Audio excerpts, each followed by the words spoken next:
Bismillahirrahmanirrahim. Assalamualaikum warahmatullahi wabarakatuh.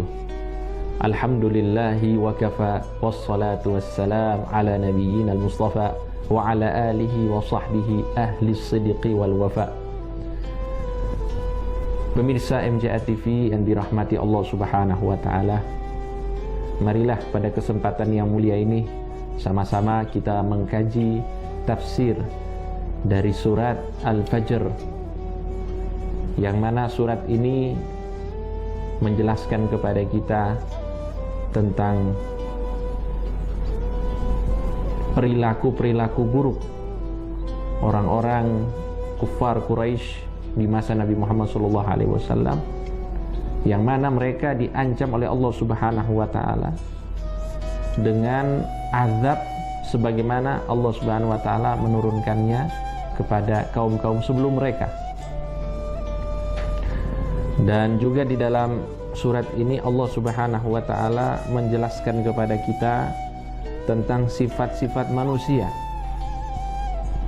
Kemudian juga Allah Subhanahu wa taala di penghujung dari surat ini menjelaskan kepada kita tentang hal-hal yang akan terjadi pada hari kiamat.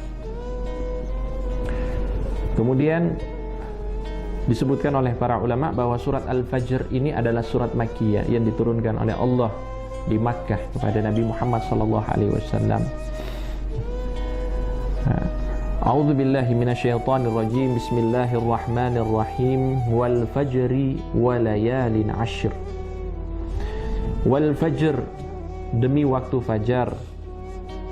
Di sini ada perbedaan di kalangan ulama. Ada yang mengatakan bahwa yang dimaksud dengan waktu fajar ialah waktu fajar di hari Idul Adha.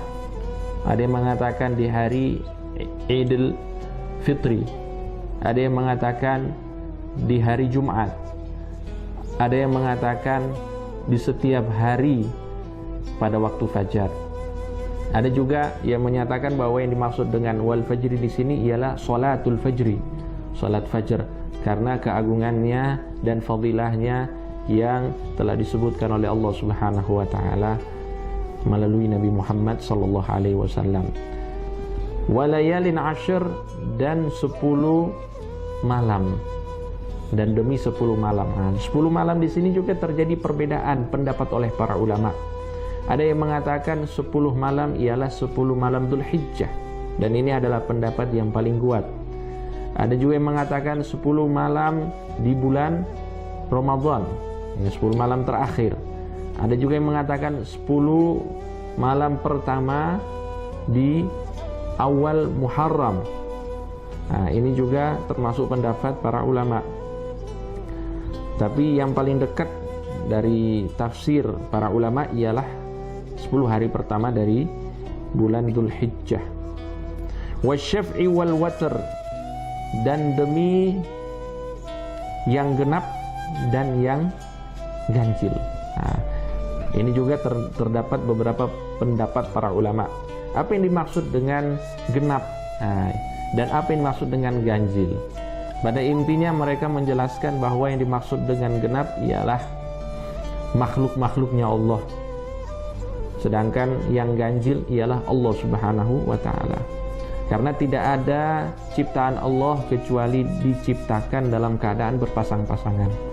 Ada laki-laki, ada perempuan, ada yang ganteng, ada yang jelek, ada yang tinggi, ada yang pendek, ada yang gendut, ada yang kurus. Semua makhluk-makhluknya Allah itu diciptakan dengan berpasang-pasangan, kemudian memiliki sifat juga yang berpasang-pasangan. Adapun Allah Subhanahu wa taala itu Maha Tunggal. Sehingga disebutkan di dalam sebuah riwayat, innallaha witrun yuhibbul witra. Sesungguhnya Allah Maha Tunggal dan menyukai hal-hal yang sifatnya tunggal ataupun ganjil. Kemudian juga ada tafsir yang lain yang menyatakan bahwa yang dimaksud dengan wasyaf'i yaitu genap, yaitu pada 10 Dzulhijjah, para hari raya Idul Adha. Wal watr, yaitu 9 dari Dzulhijjah, yaitu hari Arafah. karena 9 yaitu ganjil. Wal laili idza yasr, dan demi malam ketika malam ini berpindah, ya berjalan, ya malam yang berjalan. Artinya di sini apa? Malam yang berjalan ini disebutkan oleh para ulama bahwa malam ini ialah malam 10, ya, atau 10 malam di bulan Dzulhijjah, ya. Kemudian juga ada yang menyatakan bahwa yang dimaksud dengan malam ini ialah malam Muzdalifah, yang mana pada 9 Dzulhijjah setelah di Arafah, para haji itu mereka akan berjalan dari Arafah menuju Muzdalifah, ya, pada malam 10. Kemudian juga ada yang mengatakan bahwa yang dimaksud dengan malam ialah Lailatul Qadar lisayarani al-barakat fihi, karena terdapat keberkahan pada malam tersebut. Kemudian Allah Subhanahu wa taala, ya, setelah bersumpah dengan hal-hal yang agung ini, yaitu dengan waktu, karena kita tahu bahwa waktu adalah sesuatu yang agung yang diciptakan oleh Allah Subhanahu wa taala. Begitu juga di dalam ayat-ayat yang lain Allah bersumpah dengan alat-alat waktu seperti matahari, seperti bulan dan lain sebagainya. Nah, Allah menyatakan hal fi dzalika qasamun lidzi hijr, apakah tidak cukup, ya, sumpah-sumpah ini bagi mereka orang-orang yang memiliki akal, ya, hijr artinya akal. Alam taro kaifa fa'ala rabbuka bi'ad. Kemudian Allah tegaskan, ya, kepada mereka secara khusus, ya, orang-orang kafir Quraisy yang membangkang terhadap dakwah Nabi Muhammad SAW. Wahai orang-orang kufar Quraisy, apakah kalian, ya, tidak melihat apa yang dilakukan oleh Allah Subhanahu wa taala kepada kaum Ad, ya, kaum Ad, Iromadzatil Imad, yang mana kaum Ad ini merupakan cucu dari Iram. Jadi dikatakan di dalam riwayat bahwa Ad ini adalah cucu dari Iram, yang mana Iram ini adalah cucu dari Nabi Nuh alaihi salam. Jadi disebutkan di dalam riwayat bahwa Ad ini termasuk, ya, manusia yang diberikan kelebihan oleh Allah Subhanahu wa taala, ya, tubuh mereka yang kekar, yang besar, kemudian kekuatan mereka yang sangat luar biasa diberikan oleh Allah Subhanahu wa taala untuk mereka, akan tetapi mereka tidak memanfaatkan kekuatan dan kelebihan yang mereka miliki untuk mengabdikan diri mereka kepada Allah. Iromadzatil Imad allati lam yukhlaqa mithluha fil bilad, yang mana Allah Subhanahu wa taala tidak pernah menciptakan seperti mereka di dunia ini. Karena mereka itu disebutkan di dalam riwayat tinggi mereka itu sangat luar biasa tinggi, kemudian mereka itu memiliki kekuatan yang sangat dahsyat. Wa thamudal ladzina jabus sakhra bil wad. Kemudian apakah kamu, wahai Nabi Muhammad, dan kalian wahai orang-orang kufar Quraisy, tidak melihat, ya, tidak melihat ini maksudnya tidak mengetahui. Pasti mereka tahu karena kisah-kisah tentang Ad, kaum Tsamud ini sudah sering mereka dengar.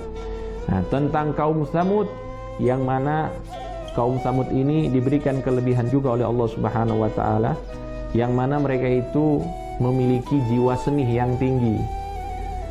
Sampai dikatakan bahwa mereka ini jabus sokhro bilwad, mereka bisa membuat rumah-rumah dari bebatuan.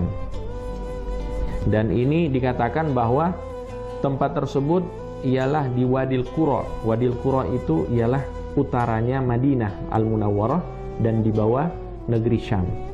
Jadi di situ dikatakan ada puluhan ribu, ya, ada puluhan ribu kota yang mereka bangun di situ dari bebatuan, dan ini adalah kelebihan yang Allah berikan kepada mereka. Wa fir'auna dzil autad. Dan apakah kalian tidak melihat Fir'aun, tidak mengetahui tentang Fir'aun yang memiliki al-autad? Ya, autad itu ialah sesuatu yang ditancapkan. Maksudnya apa? Maksudnya Firaun ini termasuk raja yang pada saat itu suka sekali menganiaya rakyatnya. Jadi ada rakyat yang tidak mau tunduk kepadanya, maka disiksa oleh Firaun. Caranya seperti apa? Ya, tangan kakinya itu ditancapkan dengan kayu. Kemudian setelah ditancapkan, ya di situ diazab oleh Firaun, dicambuk. Kemudian kadang-kadang dibakar hidup-hidup, ya, di tengah padang Sahara dan lain sebagainya. Nah, ini merupakan sifatnya Firaun yang sangat bengis. Wa fir'auna dzil autad. Disebutkan oleh Allah alladzina taghaw fil bilad, yang mana mereka semua ini yaitu kaum 'Ad, kaum Tsamud, begitu juga Firaun beserta kaumnya, mereka sangat sombong. Mereka melampaui batas kewajaran sehingga mereka apa? Fa aktsaru fihal fasad. Mereka melakukan banyak kerusakan di muka buminya Allah Subhanahu wa taala. Kemudian apa yang dilakukan oleh Allah Subhanahu wa taala kepada mereka? Fasabba 'alaihim rabbuka sauta 'adzab. Maka Allah Subhanahu wa taala membalas keburukan-keburukan yang mereka lakukan di dunia ini dengan azab yang setimpal. Dan Allah ketika memberikan azab, hukuman kepada hamba-hambanya, itu sesuai dengan keadilannya Allah, dan Allah tidak pernah zalim kepada hamba-hambanya. Karena hambanya melakukan keburukan, maka Allah turunkan hukuman atas dasar keadilan setimpal dengan kejahatan dan keburukan yang dia lakukan.